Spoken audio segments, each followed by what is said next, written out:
vegetarianism, right? And a lot of people used to worry, like, what does it mean how are you going to get your protein if you don't eat meat? Well, it's actually really easy. There's a lot of ways you can get protein without eating meat.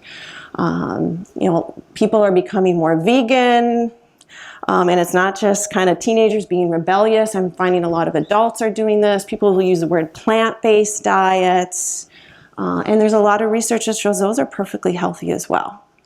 And the last one that I'll talk about, if my students here know, this is my favorite, the DASH diet, which is the dietary approaches to stop hypertension.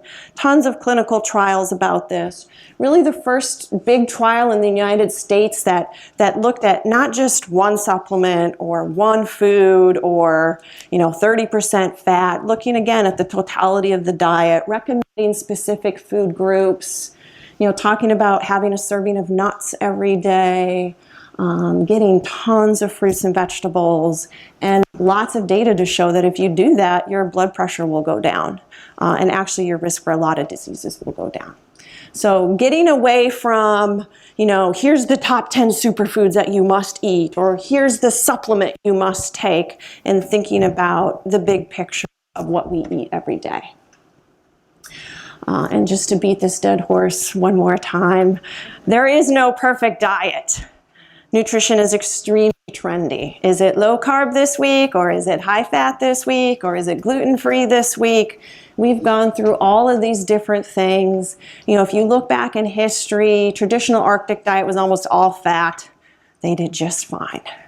Traditional African diet, almost all carbohydrates, they did just fine. Like, our body adapts. But we go through these different things, and they almost never pan out. So did anybody eat these cookies besides me? So these were like huge when I was in high school, and in high school that was the fat-free phase. I was completely convinced that if I kept my fat grams under a certain amount, that I was a very healthy person. So these were fat-free. I could eat like as many of them as I wanted, right?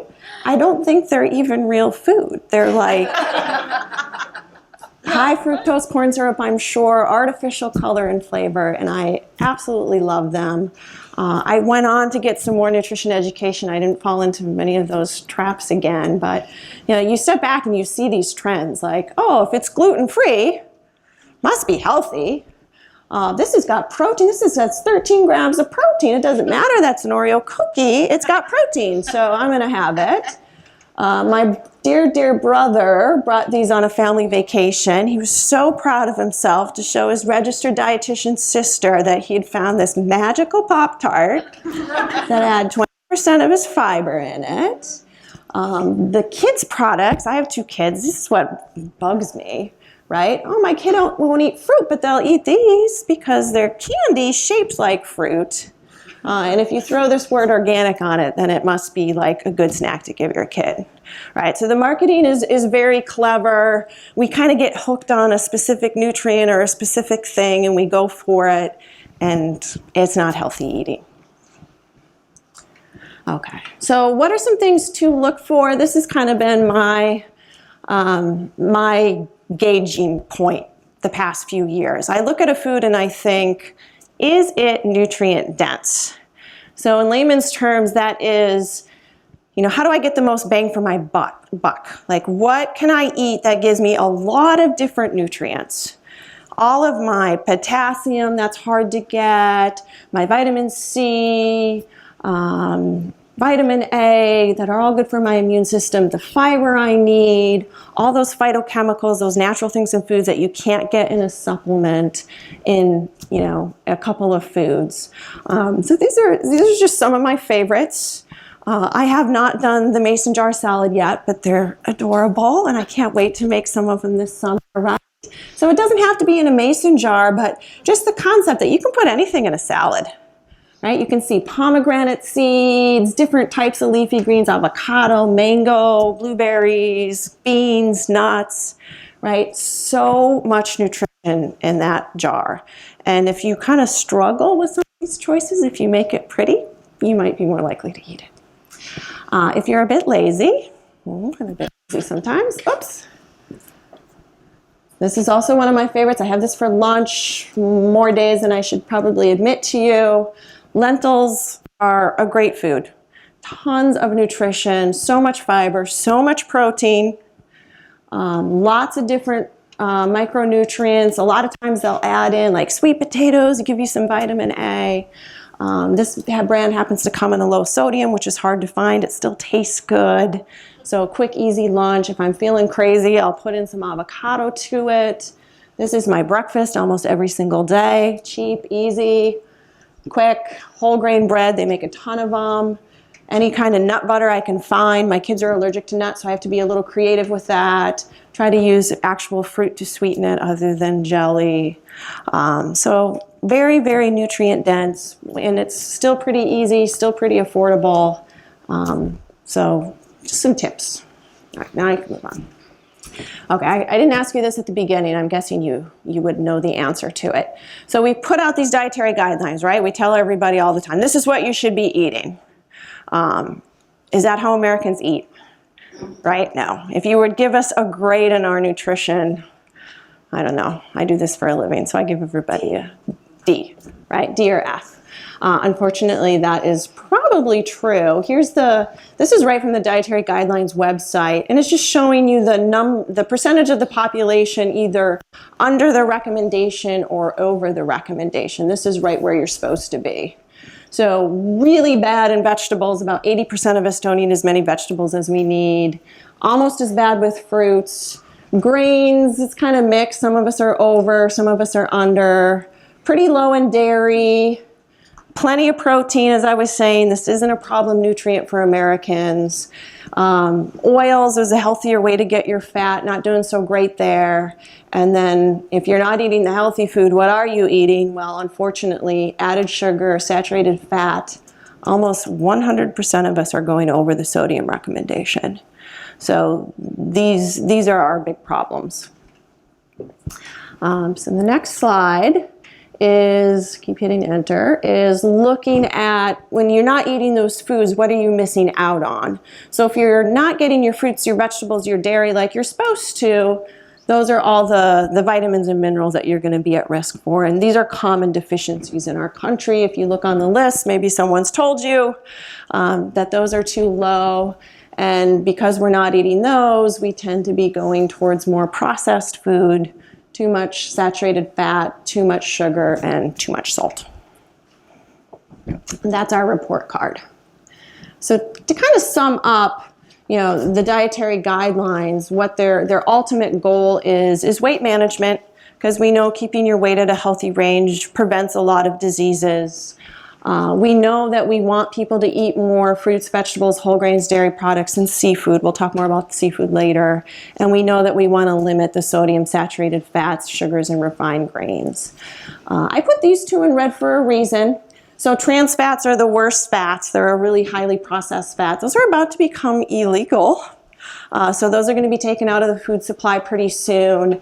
And we used to say avoid cholesterol, and the research has actually shown that doesn't really impact your overall health. So you can kind of at least cross one thing off the list that you don't have to worry about anymore. Okay, so in the spirit of making you an informed consumer, I thought I'd give you a little background on how they came up with all these dietary guidelines in the first place. So most things in life are a process. The process starts with a Dietary Guidelines Advisory Committee, and that's mostly made up of scientists, the people who are experts in the nutrition field, gathering all the data. They meet on a regular basis. They keep a track of all the recent developments, and then they work on this pretty lengthy document. So what's cool about this phase is that it's very transparent. They actually put the document up on the internet, so anybody can look, go on the website, read what they're proposing, make comments, make suggestions, give their opinions. Once their report is finalized, then it goes to the government. So this is where it starts to get a bit political. So eventually it goes to the United States Department of Agriculture, the Department of Health and Human Services, and they're the ones that have the final say. So why do you care? Well, you don't have to care too much. Most of them are recommendations, and as an American, you can choose to follow or not follow them. But some of them get implemented. Updates are going to enforce that our food label is going to change. I'll show you a picture of that in a little bit. These guidelines will kind of influence what your kids are served for their school lunch programs, what you can get with your SNAP benefits, your food stamp benefits, things like that. How often does that process repeat? 5 years. Once they do the dietary guidelines, they like to make a little picture that kind of goes along with this. So these have also evolved. You might recognize some of them. This was the first one. This was the basic 4 food groups. This is from 1940, which is why the picture isn't so great. This is the one I remember learning. Anybody remember this one? This got hugely criticized. People sometimes blame the obesity epidemic on this poor little picture. The reason why it is heavily criticized is because it certainly tells everybody to eat a lot of carbohydrates, which, as I told you earlier, you're supposed to eat a lot of carbohydrates, but it's kind of saying, you know, many servings, have a loaf of bread, maybe that's just 1 serving, not really saying if it should be processed or whole grain. So people didn't like this. So what's odd to me is they didn't like this, but this was the next one. They really grasped that pyramid. They had a hard time letting it go. Shows a guy exercising, so that's good. That is important for good health. Nobody knew what this was, though. So this is a true story. I was playing around with slides one day, and my daughter came up behind me, and she's like, "Oh, Mom, what's that rainbow for?" And I was like, well, it's supposed to tell you, you know, how to eat healthy, and her eyes lit up. So what does a 5-year-old think when she sees eat the rainbow? Candy. Lucky Charms. Lucky Charms. Skittles, specifically, is what she was all about. It says taste the rainbow. Taste the rainbow, absolutely. So nobody knew what this meant. This one didn't last long. And finally, we have no pyramid. So this is our new guidance system. I think it does a better job giving you a clue, especially if you don't know much about this. I mean, the very simple visual that, you know, make half your plate fruits and vegetables is very strong with this picture. So that's a big, big message of this. Other things that it's supposed to say that you can't really see. So it's supposed to be kind of a small plate. It's not supposed to be like a giant platter-sized plate. Again, sort of emphasizing you do need grains. Hopefully they've got some fiber and some protein as well.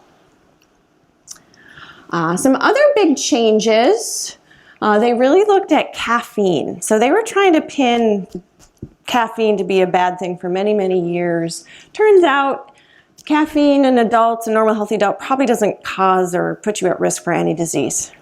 Phew, right? If you love your coffee, it's okay. You can have 400 milligrams a day. There was even some research that was showing that was really good for you. Some people were saying like 6 to 12 cups of coffee a day. Probably also not bad for you, but not an additional health benefit. We used to say pregnant women couldn't drink coffee. The recent guidelines say they can have moderate, about 2 cups a day. Safety for children, they don't know just simply because they haven't done the research, but you're going to see stuff about this. This is a really sad story. It's very recent that they attributed a death to a teenage boy who had just a ton of caffeine in a really short amount of time and had a cardiac event because of that. So I don't know if you've ever hung around Winchester, like around 2:30 when school gets out, they all go to Starbucks and Dunkin' Donuts. Like this is a popular thing. And how much caffeine should young people be having? We haven't answered that question. The only thing definitive, and so this is your dire warning for the night, you're not supposed to consume energy drinks with alcohol, right? So you don't look like a crowd that's going to go have some Red Bull and vodka. But if you're thinking about it, don't do it.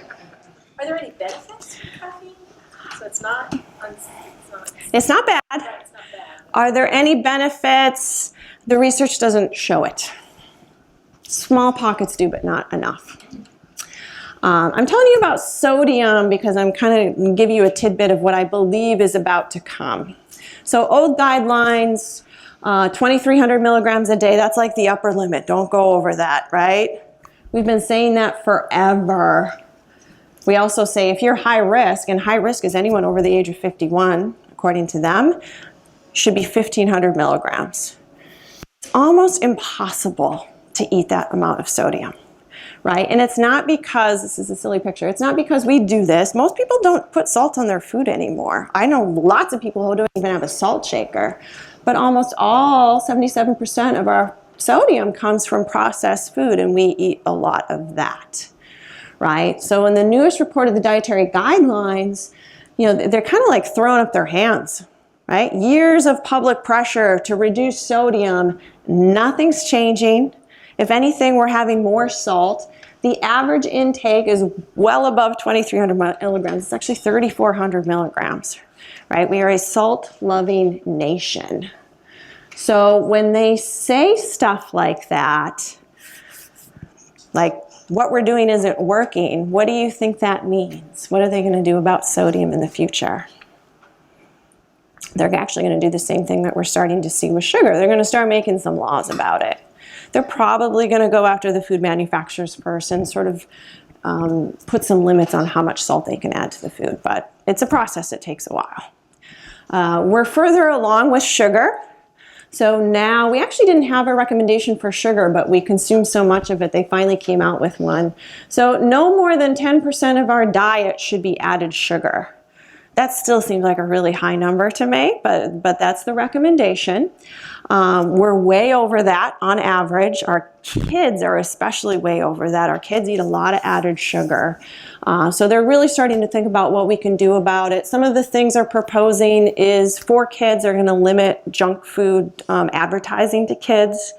So it's very common to take a very unhealthy product, again, a Pop-Tart, throw some character on there that a kid likes, and then they'll demand it more. So that really does drive people to buy things. So they're going to be more careful about that. You're already starting to see soda taxes, not here, but other states. So make you pay more for some of these high sugar foods, and then the money's supposed to go for nutrition education. And then the food label, I mentioned this earlier, is going to change. So first thing, in your face, the food label is going to tell you how many calories you're consuming. That's to kind of address some of the obesity problems.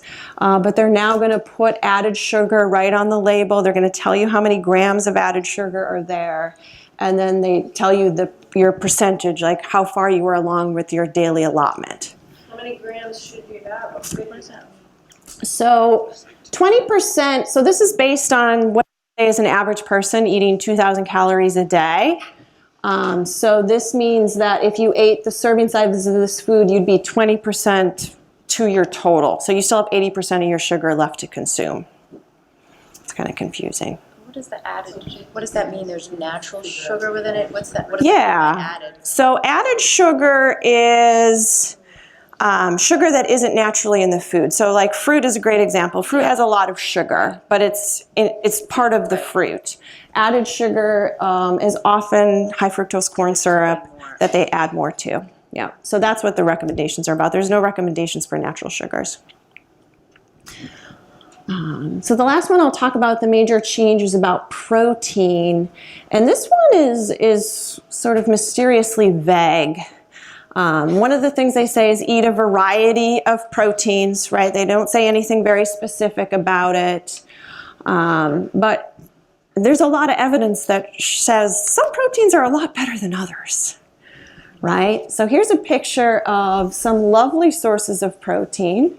Notice none of them involve meat, but you can get, this is how vegetarians get their protein, right? They eat nuts and seeds and peas and chickpeas, and whole grains and vegetables also have protein.